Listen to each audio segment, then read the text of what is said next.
Good evening, everyone. Thank you so much for joining us on another episode of A World Awakening. I have two friends joining us tonight, Scott Allan and Robert Neal Marshall, both of whom are bright lights in the firmament. And it is my job, one of my jobs on this earth, to bring you the most fascinating, the most giving, generous of spirit human beings that I can bring into your world every week to lift you up and enlighten you and bring this whole world together in a place of peace and hope for the future. And so without further ado, please let me welcome Scott Allan and Robert Neal Marshall. Hi, Annie. It's so good to see you again. Thank you so much for having us. It's my pleasure. In terms of your bios, it's too much. Remember the Princess Bride when Mandy Patinkin says, let me explain. No, it's too much. Let me sum up. So I'm just going to, Scott, you are the one that introduced me to Robert. Really? Introduce Robert to our World Awakening family. Well, I really want to share Robert with you, and I'm going to let him tell a little bit about who he is, but how we met is so unique. I was introduced to Robert, I don't know, it was probably the very beginning of this year or the end of last year. Robert has had a near-death experience 10 years ago. And on top of that, there were all other things that were going on in his life with past life issues and premonitions, and thought he might be an interesting guest on our show, the Paranormal Project here on KGRA. And so we chatted, and I booked him for a date whenever it was. And around the same time, I had also booked John Zaffis on the show. He's nothing but trouble, you know that, right? He's what? He's in trouble? Is that but trouble. Nothing. It fits. That all fits. What I speak. Yeah. So Robert saw that John was coming on the show, and he called me up. Now, here's what, I don't know if you know about Robert. Robert is an actor, Screen Actors Guild, AFTRA, Equity. He's been on House of Cards. He's produced shows that have opened in the West End of London and New York. And so he has some history within the theater, and not only him, but his family as well. So he called me and he said, "You're not going to believe this." He said, "I saw John Zaffis is coming on your show." I played John Zaffis on several episodes of A Haunting, but we never met. Right. Never and did. He said, I was in the studio, being him, and then he would go on a different day and he'd do all of his, pieces and narrations, but we've never met. And I said, well, wouldn't that be fun if we introduced the two of you on the show, the real John Zaffis and the fake John Zaffis on the show at the same time? So he came on the show and the two of them met, and and that was all fun. And then Robert and I started to communicate, and we started to talk a lot more after that. And you know what that's like. You go down the rabbit hole, and that's it. It's deep too. It is very. He started asking me about the mediumship and how all of that started, and then he started telling me about his near-death experience and what had been going on in his life, and we started comparing notes. And what ended up happening was he said, I really want to make a show of this. I want something that, people have done films on near-death experiences, and he has one that he's done, a documentary. It's called Back from the Light, right, Bob? It's about the after. That's not about the near-death experience, because obviously, everyone says, what's it like? And they want to know about that. Did you, even doctors and friends, well, did you see the light? Did you see that? Like, yeah, I saw. But I learned quickly that it was more about surviving afterwards. People can pick apart, what the near-death experience was, and everybody's experience is so unique and so special. Even though there's a through line, there's definitely something consistent there. But I was more interested, like, what am I supposed to do with this? Like you talked about, Andrea, you're just beautiful. Your opening, I finally got to see all the words, and I'm sitting here getting quelling because just the mission, the purpose, and like you say, what you're supposed to do, learning these things, and how am I supposed to cope with this, and why am I still here? And you talk a little crazy, as I've said, and a little bit afterwards. And I interviewed Dr. Mary Neal, best-selling author, and Dave Bennett, and all of these fabulous people. And a woman named Yvonne Sneeden, I met her at a conference. She said, well, you're a filmmaker. Would you be interested? Maybe we made a movie on this. And I was like, oh my gosh, this could really help, which ties it all into, you know, again, being where you need to be when you need to be there and figuring it all out. So, well, now he wants to put it on stage, but it's not just the near-death experience. It's the past lives. It's the premonitions. It's the ghost story that was my opening to mediumship. right. It is providing everyday affirmations to people that, you know, we all have a little magic in all of us, but life is truly eternal. You know, when we lose someone, there is something beyond this. I don't talk to the dead. I talk to the living. Yes. And there is that thing. So we started writing and writing and writing and writing, and we're still, you know, putting things together, but it is becoming a theatrical piece on stage, which we are presenting just a few days after you at the Alley Theater. You're October you 20th, are, I believe, and we're November 2nd at the Alley Theater in Middleborough. And it's really, you know, I started using the word workshop because in theater, you workshop a new play and you try it out. And then we sort of realized, Scott and I were talking, said, well, oh gosh, I wonder if people are thinking it's a workshop, like they're going to take a class and they got to get up and exercise or something. Yeah, and, unless so I'm very well aware of the word because I spent more than 20 years as a cast member of the theater company of Rhode Island. Oh my gosh. I mean, I've played straight plays, every musical we ever did. Oh, I love it. So I've been in theater, active in theater since I was about 12 years old, and would have started earlier had I had the opportunity, but I was still learning. And it is my happy place is on a stage. It is. It really is. You know what is fascinating about this is you're talking about this. I've got Ken DaCosta in the back of my head. Like, wouldn't that show be incredible to put on at the Assembly Theater in Harrisville, in my hometown, where the farmhouse is? It seats about 320 people, and you know, we could do a before and after discussion about it. You know, I mean, just develop it. Yes, workshop. Now that people understand what it is, what that phrase means, in conjunction with the development of a play. And we will talk more and stay close in touch about this, because I think that that would be a wonderful centerpiece for the Ocean State Paracon next year. It would be wonderful. That is the dream and the goal. Is the more Scott and I talked about this, and this is going to sound corny to some, but as you guys know, this is part of a mission. It's part of a purpose. It's part of. I feel more fulfilled the more I give back. And as I said to Scott, and I've said in a little conversation he and I had live not long ago, when I talk one-on-one with people and very privately, and then certain things come up, as I'm sure happens to you all the time, and I know to Scott, you begin to feel like they say, oh, thank you, this is just what I needed, or it was just the right time. And I began to recognize a pattern in my own life. And I said, you know, this is more of what I need for all the other production stuff, you know, that I do and things. This is magic. This really seems to hit home. This is something where I feel the most fulfilled, and that I feel like I'm being guided to continue this. And it's fun and it's moving, and it's, for us, it's like growing up, feeling like maybe we were nuts some of the time, but there was undeniable things happening that, you know, we talk about in the play. So it's a conversation, as we've tried to describe it, really, with an audience. And we know that many of you probably felt the same thing, but you maybe were frightened like we were, or maybe it took a long. I had to be hit over the head with a sledgehammer by having a massive heart attack 10 years ago. So I joke, I said, you all don't need to be hit in the head with a sledgehammer. Right.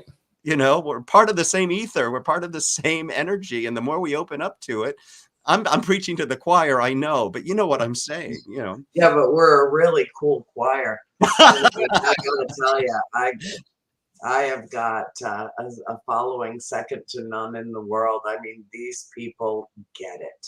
Yes. They understand everything that you're saying. And, you know, as I've often said, birds of a feather do tend to flock together. So what you're doing now is you're just like you inspired a notion in me about, you know, where do we take this? I've already projected its completion in terms of the Yes. destiny of the project. And now I'm trying to place where would it go best and how can we film it, Yeah. you know, I love film it. the actual stage play Right. so that it can go out into the world and help countless others. Yes, And exactly. that is the reason, you know, because Robert, I have discovered in all my, well, I turn 65 next Tuesday. We're And, almost the same age. Wow. you know, so, I mean, I'm on friggin' Medicare, okay? I'm signed up for the thing. Like, how can this have happened? When did this happen? But I've lived long enough to understand that nothing, even the most creative work of art, Yeah. is less meaningful, less significant, Mhm. less profound when it is kept sheltered. It Yes. must be released into the Mhm. ether. It must be released into the universe so that it can touch countless minds, countless lives. Because really, the common denominator, we're all on the same journey, and it is to expand human consciousness Mhm. and to shatter the illusion of separation between us. This is like a breath of fresh air, like an injection of hyper energy. Andrea, thank you for that, because this has been part of my journey. And as I said, for me, the volume got turned up really loudly when I was resuscitated and I came back after the most incredible experience.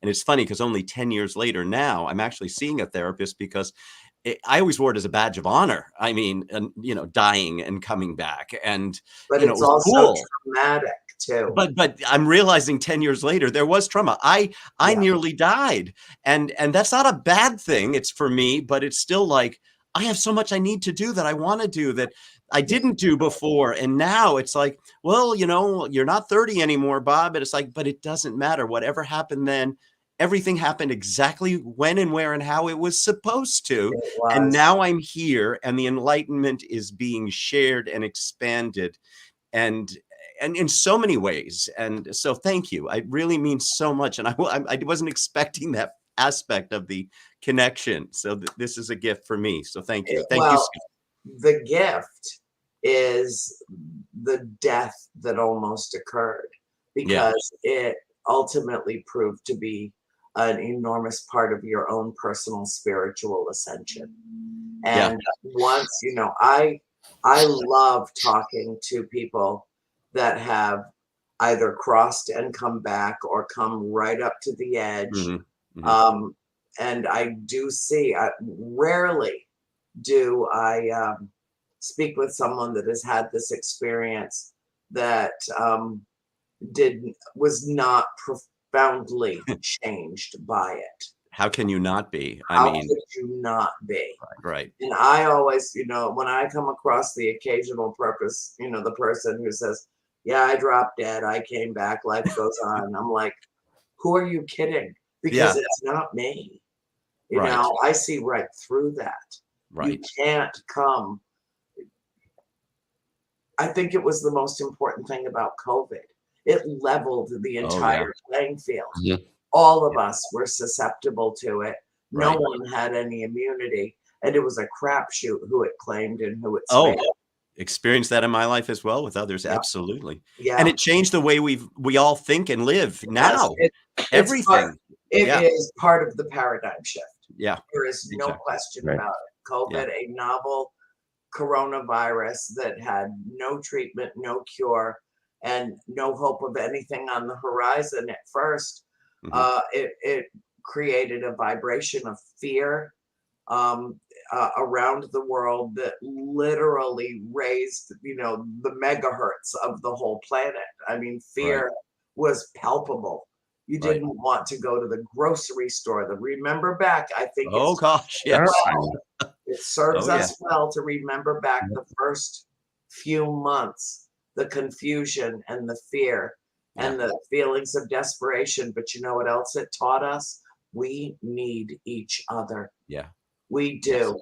what we have in common is this, that we love. And when you are faced with something as counterintuitive as a pandemic, a global pandemic, Right. and you realize that moment, that realization where the way I can show someone how much I love them is to stay the hell away from them. Right. It's Right. so counterintuitive to what is essentially human in Right. us, that's, I think, why we're seeing so much manifestation of mental illness, why we're seeing so much pent-up anger. And Oh, yeah.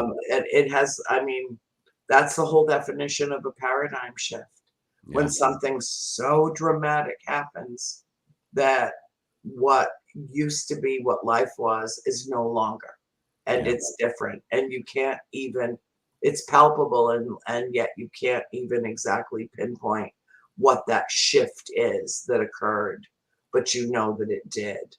And so, Yeah. and you've had your personal paradigm shift and what you are bringing into the world. Well, Scott had told me that he had like a 3-minute video that this might be. I have not had a chance to look at it. Oh, okay. So I'll be seeing it fresh, with everybody else. But if you think that this is a good time, I'll ask our producer, Bill, if he'll insert it. Sure. I It's think kind of what we started to talk about just at the beginning of the show, but it's a little video from a thing that Scott and I recorded and put out live, but then I edited together because it's like, what is this? So it was a little teaser kind of a thing, I guess. Great. Wonderful. Well, Bill, if he hasn't run off to, wherever, he's probably out talking to the I galactic. can click the button. Here we go. I'll do it right now. Here we go. So this is a piece of theater. This is actually a piece of theater. All those things you always wanted to ask about, but didn't know who to talk to, and here you are, you have a person who has crossed into the light, and someone who talks to people who have crossed into the light. I think that's what our project, our play is about. It's really a conversation about these things and these feelings and making a difference in other people's lives, each of us, and a ripple effect, I guess you could say, that we all have. And somehow on stage, we hope we can leave people with a little bit of hope that there's something beyond this world. And I think that Providence of the Heart, the show that we're doing, is that conversation live on stage. It's like it's a conversation. It's sort of like a cross, I guess, between like a TED talk, like an inspirational talk with the audience, as opposed to a strict play. There's sort of a breakdown of that fourth wall where we're going to be talking, directly to people, but it's not a Q&A kind of a thing, but sharing stories of exactly that, these journeys of how we were motivated and changed and how we saw signs along growing up. For me, psychic things that happened to me that scared the bejesus out of me, and then I learned to accept it. And for you, as you started to see things and feel things as well, and that's the link we all have, so many of us. So that's kind of what this project is about, and I know it's hard to describe it because I don't think anyone's done anything quite like this. There's the conversations, there's the talks, there's the mediumship, there are the near-death experiencers just talking about their experience. This is kind of putting all of those pieces together and trying maybe to make a little sense out of it for people. So for people who don't know, you can see the sign right here, Providence of the Heart, and it is about those everyday affirmations that life is truly eternal. It's a bit of an experiment, isn't it, in a way, to tell our private stories. And in your case, Yeah. the past lives, it's the premonition, it's Yeah. the near-death experience. For me, it's the ghost story, it's the Right. open mediumship, and it's all these things that make people scratch their heads and say, I feel like maybe I've experienced some of Is this. this real? Did this really happen? How do you explain some of this stuff? But over and over and over again, you keep getting validations and you can't ignore it after a point, Thank you to everyone. And Scott, thank you for, being part of this. And thank you for, putting us on the Paranormal Project radio show, because it is tough to get word out when something is that new. So if anyone's watching this either live now or you're watching a recording of this later on, please do share it. Please do tell your friends, and please do think about joining us. It'll make it more exciting.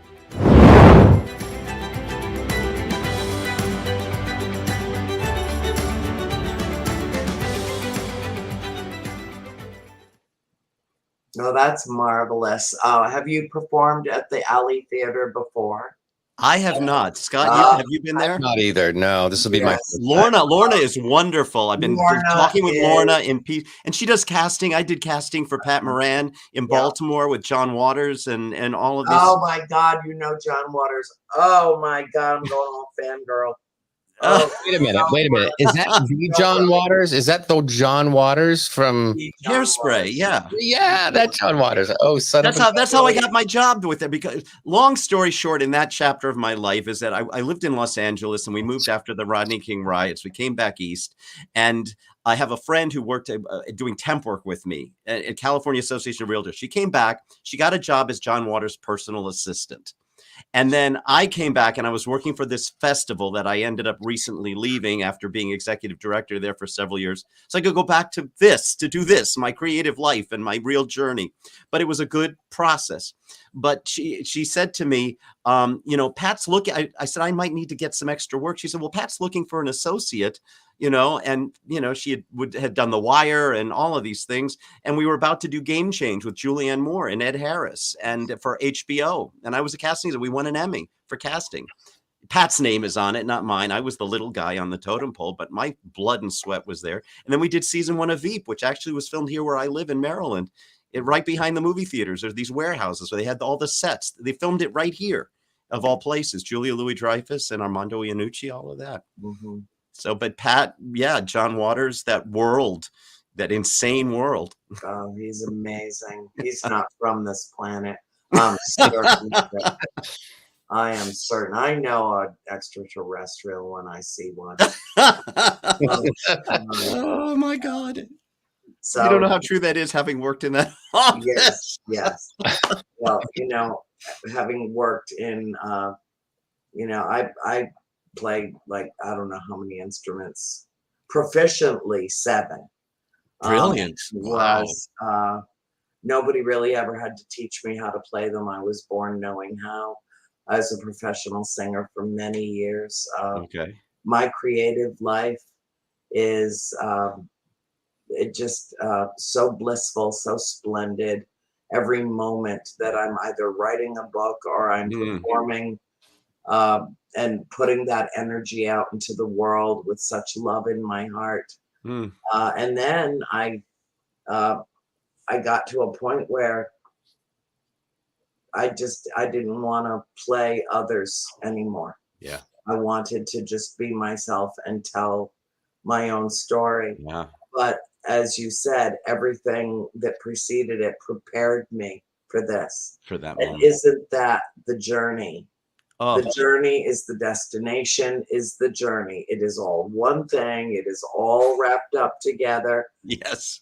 And you just get to an age, you get to not just the age of reason that we attain generally between, 10 and 13, but an awareness of our own consciousness. Yes. Yeah. And how powerful it is. Yeah. And how we can put out our creative energy into the world and how it inspires and changes others. So I applaud you, both of you, and will do everything I can to help you get this project launched out into the world. Thank you, Andrew. Be my wonderful.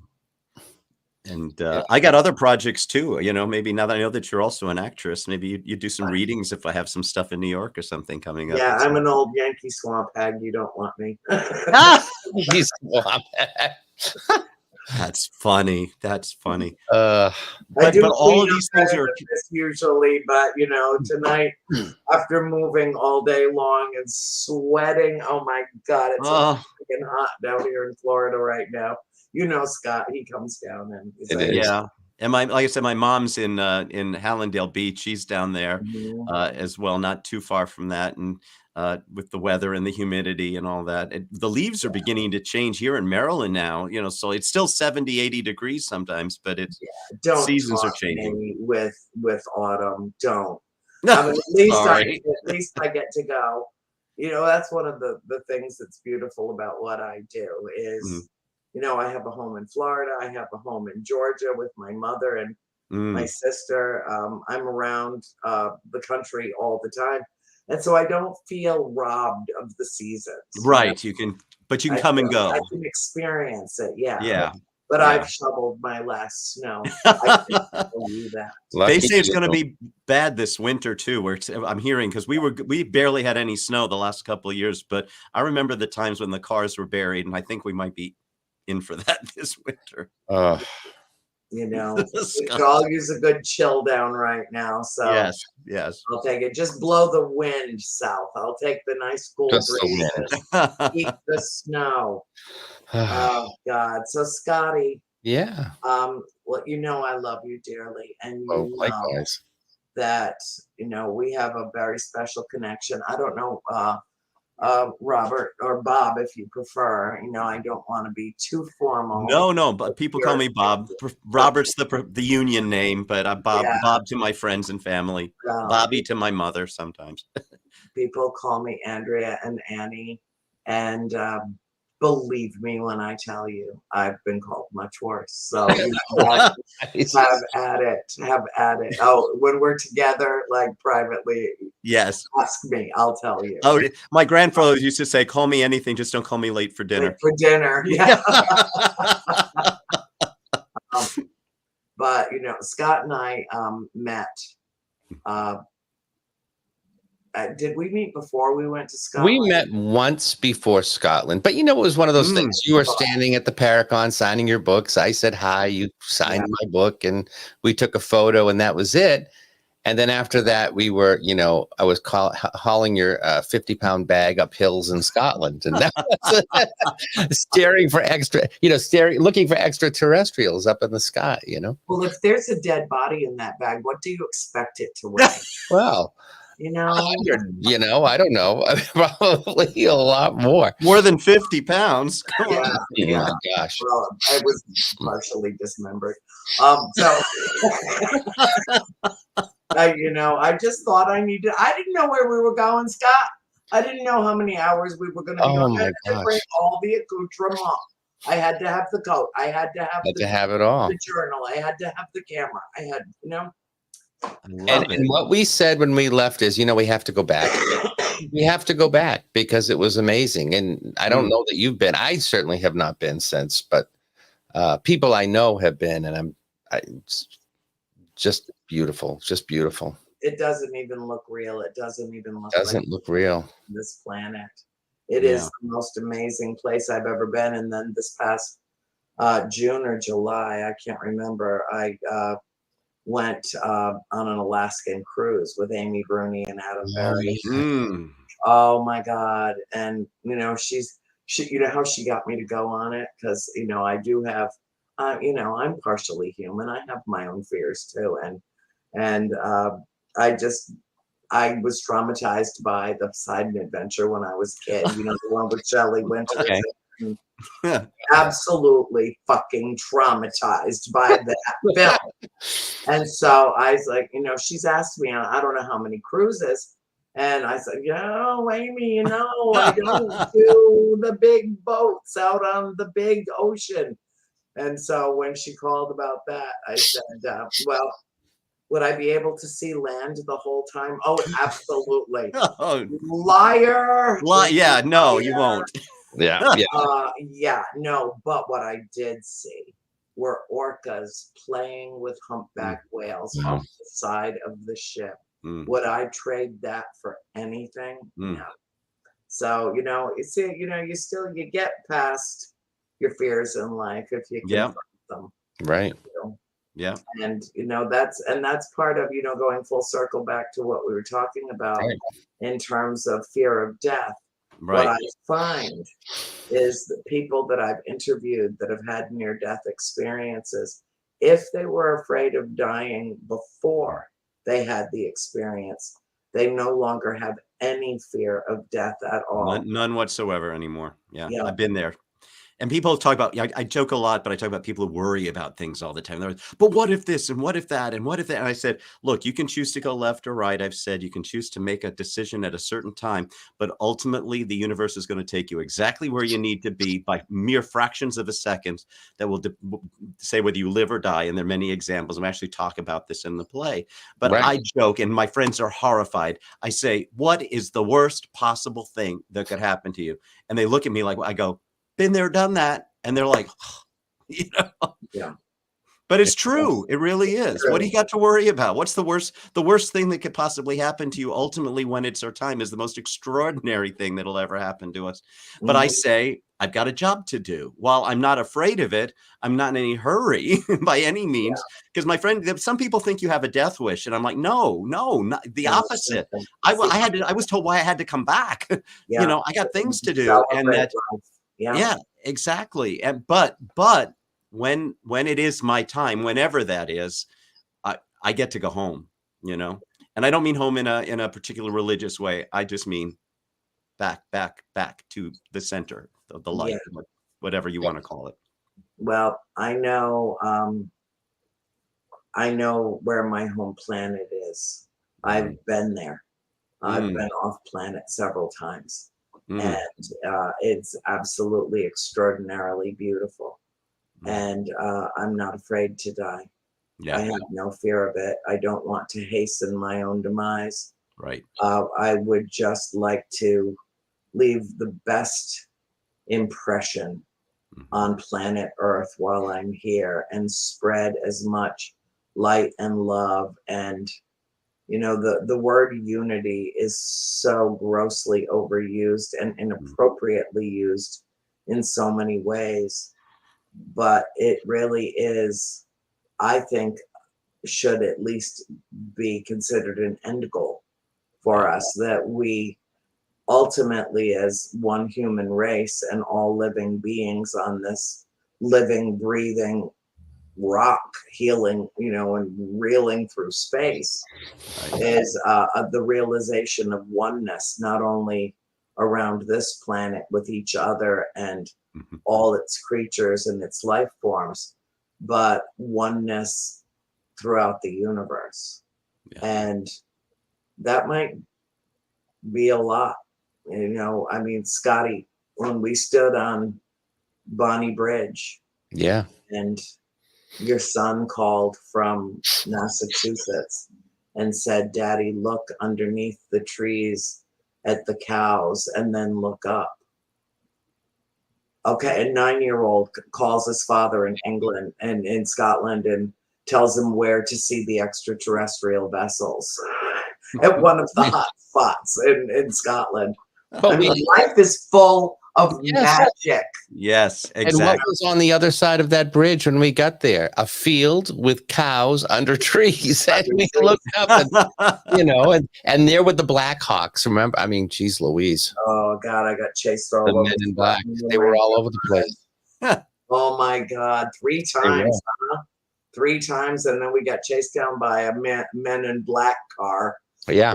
Oh, geez. I don't know where it came from, how it got there. My reputation precedes me, apparently, with what I do.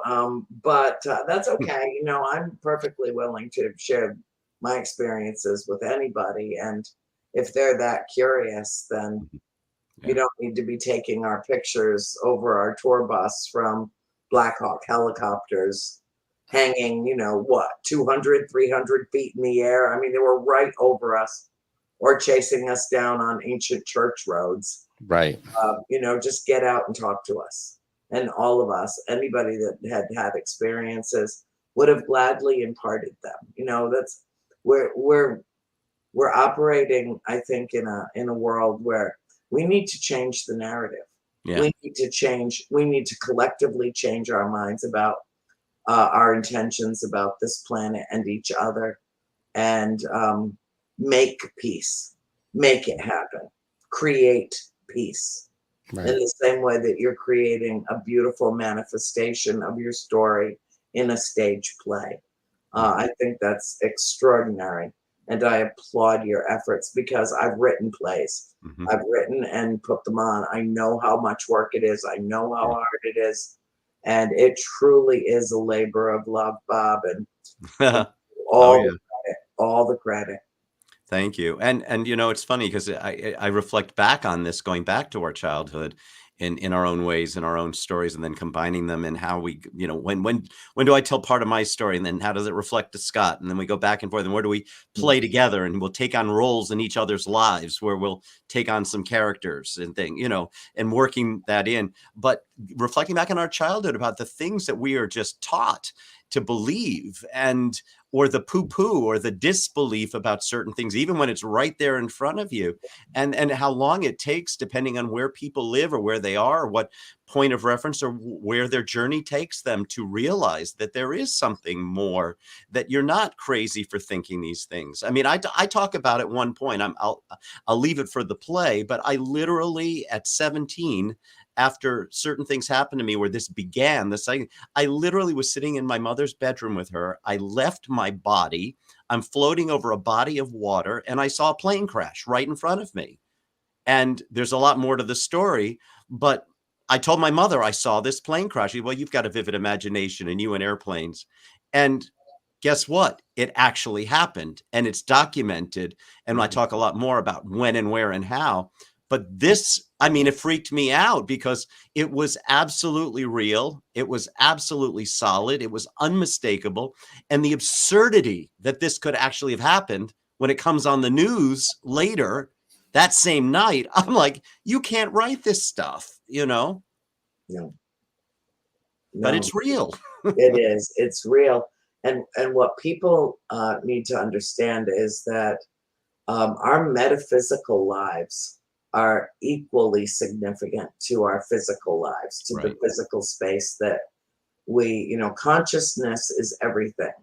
Consciousness is our perception of all existence, not just our own. Mhm. And if we're all tapped into the same divine mind, and we each tap into this soul, and I think of them as, you know, singular entities. Not you have a soul, I have a soul, they have a soul, like Oprah. You get a car, you get a car. No, no, it's not like that. It's like there's a soul at the core of consciousness, Yeah. and that each one of us individually is a living, breathing manifestation of it Yes. on this planet, and elsewhere in the universe. And when you start thinking in terms of universal concepts, you cannot help but expand your consciousness. Yeah. You cannot help but, and a human consciousness expanded does not retract. You know, it's not like a cat pulling its claws in. It doesn't fit back in the It box doesn't again. go fit back in the bottle. It Right. stays out. Right. You Right. know, so Right. but the thing is, Bob, Yeah. it's for me, the courage to tell your story is everything. And Scott, you know how I feel about that because you and I sat in the middle of Sterling after we'd gone shopping together, which was lots of fun. We got good stuff. And we sat and we talked and we talked and we talked. And I said the same thing to Scotty. Mm-hmm. You have tremendous moral and emotional courage to share yourself in such a, you know, a personal, intimate way with all who you encounter. It does take a rare and special individual to live that fearlessly, to not really care what, you know, how other people's judgments or assessments or whatever, because the imperative is to share this extraordinary, phenomenal part of your life experience. And then, like you said, the ripple effect. Yeah. You know, the metaphor for this show, you saw it in the opening credits, is the pebble in the middle of the pond. That's what I was shown. One of the things when I was dead, literally, I was told, and again, I'll talk more about it. I mean, I keep doing these teasers, but I want to share the story, but don't want to share all of it. Right, I understand. You know, but is that I was shown why I needed to come back. And I was literally shown as part of my experience why I had to be on the planet, because everything we say, everything we do in our own individual way is exactly like that. We are a pebble in this massive, cosmic pond, and that there were people that wouldn't be born if I wasn't back on the planet when I was a child, and if I weren't here. Right. And I was shown this as for, you've still got to keep dropping those pebbles in the pond. You still have to create those ripples, because there are other people counting on you, their souls and spirits and energy in humanity waiting. And it doesn't sound like, it's not ego saying that, because I said No, we I all understand. do that. We No, all. but it's true. And if I can interject, I mean, this comes Please. through in readings, almost daily. People will come through, a loved one will come through, acutely aware of how their life has affected people, both good ways and bad ways, depending on the situation. And I think they come through with this love in their heart. And sometimes it's an I love you, sometimes it's an I'm sorry. But I know how everything I did from the moment I came into this world has affected everyone else. I think we just become acutely aware of that.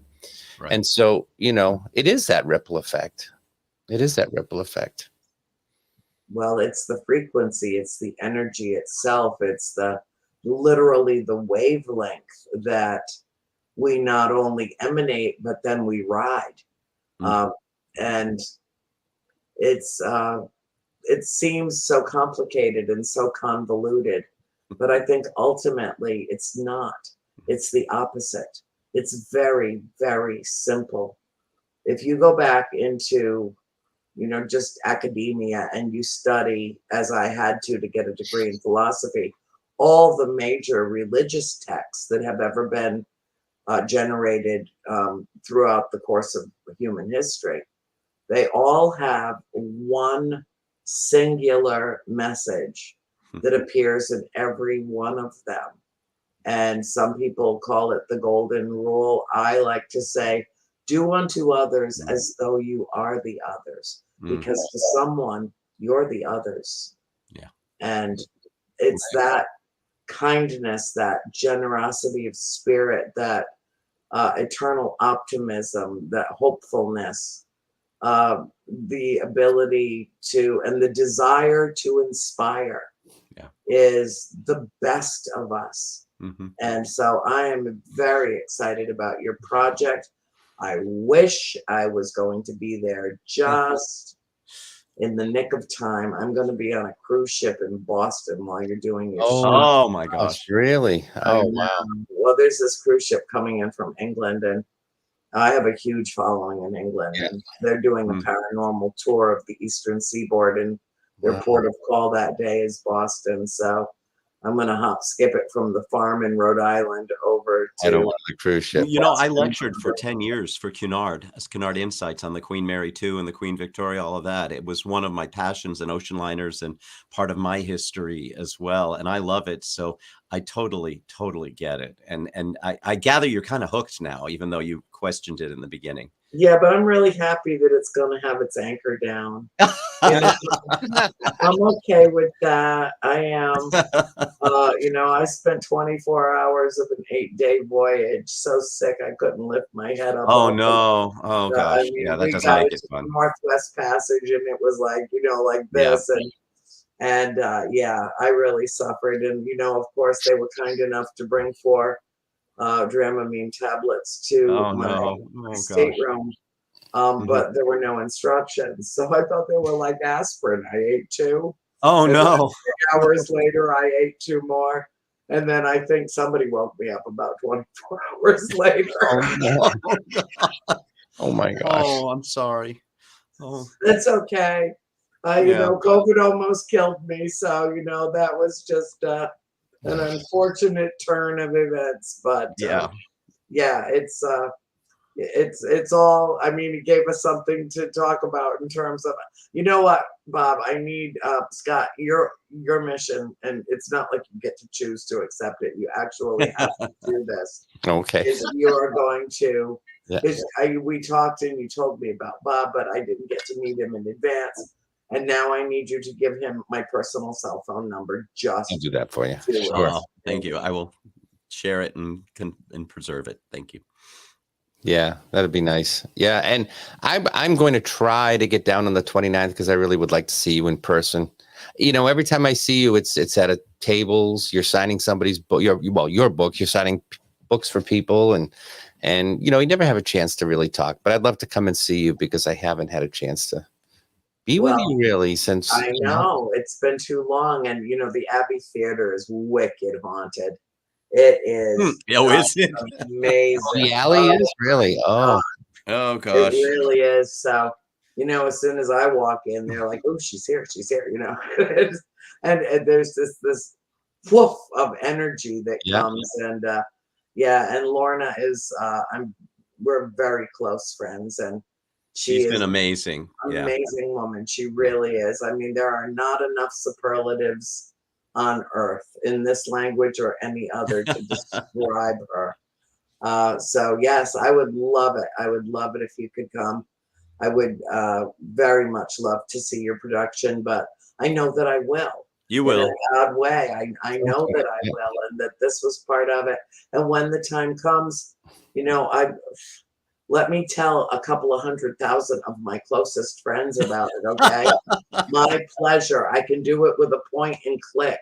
I love it. Really easy. If it's meant to be, you know, it's like you were saying, if it's meant to be and it's serving the right purpose and it's part of the larger energy, then thank you. It all comes together and everyone will. And I know she hasn't mentioned it, Robert. I know she hasn't mentioned it, but Andrea just had another movie come out on Prime. I haven't seen the latest one about the UFOs. That one I need to see, but I saw the first one the day it came out on Prime, and it had to do with near-death experiences and Beyond the Grave. Beyond the Grave, yeah. Oh, okay. Yeah. And then my latest movie is We Are Not Alone, and it's I think a very intellectual but also a very emotional treatment of our interaction with the galactic family, extraterrestrials, and my experiences with that. And it's got Stephen Greer and a number of Adam Curry, who is brilliant beyond measure. A really good cast of people, and one of my close friends who is a ufologist who has seen virtually every documentary ever made on the subject, said to me that he thought that it was the best one yet, because not only did it impart the message, but it makes the viewer care about that message. And that's the emotional, that's the class, that's the thing that it's what we need to achieve. Let it not just be an intellectual, cerebral exercise, but let it become a matter of the heart. Right. You know? So yes, I'm definitely checking it out. That's great. Congratulations. Thank you. I mean, I've been working on these films for the last 3 or 4 years, and now they're all coming out one after another. And it Listen, seems like, and I know how long it takes. Them off, you know, and it does it. And you know, we had to do it under COVID protocol, and you know, keep everybody keeping their distance, and still people got sick, and you know, it was arduous. But you know, what in life does not present? I mean, my show just before this show is called Soul School, and the whole premise of it is that, you know, Earth and our life experience is soul school, where we learn to live and love unconditionally, where we grow and burgeon and become our best selves. And if, you know, but unfortunately, unlike, you know, conventional school, the test precedes the lesson. And so you're confronted with all of these obstacles. And what is it that makes us stronger and wiser and deeper and more pure of heart than overcoming these obstacles? So I have all faith in both of you, gentlemen, that you will accomplish everything that you set out to desire, because you see, in the grand scheme of things, all that's really happening is that you're living into your destiny. And the more you share, the more you get back. And you know, you say you're brave for sharing. I think I don't feel like we have a choice. I think sharing is what it's all about. I mean, I would not do that. I want to share. I want to share the stories because I think there are people out there who can take these little nuggets. They may not be the same story, but there are moments when people say, you know what, that's happened to me. Yeah. You know, and maybe you brush it off. Maybe you feel like it was a coincidence. No, Nothing's- that's all part of that realization of It oneness is. that we discussed. Right. But bear in mind that you do have a choice, Scott. Right. When I talk about your bravery or your courage, that means that you're living fearlessly. And many, many people live their lives consumed with fear, letting fear dictate their choices, their decisions, and their actions. And when, like what Bob experienced, brings you to the brink of your own mortality, and you come back and you have no fear left, that's when you are at your most powerful, I believe. So yeah, I think a lot of people just, pull back and try to, live in their little cocoon, their little eggshell in their three-dimensional space and think that that's everything, when everything else requires breaking out of that shell. Well, if I can just say too, 2 weeks ago, I was in New Jersey for a week. I did this very intense, it was a mediumship mentorship kickoff, but it was a lot of meditation, and there were probably about 15 or 18 mediums there at different levels. And it's really interesting because some were trying so hard to come out of the psychic closet. People thought they were crazy.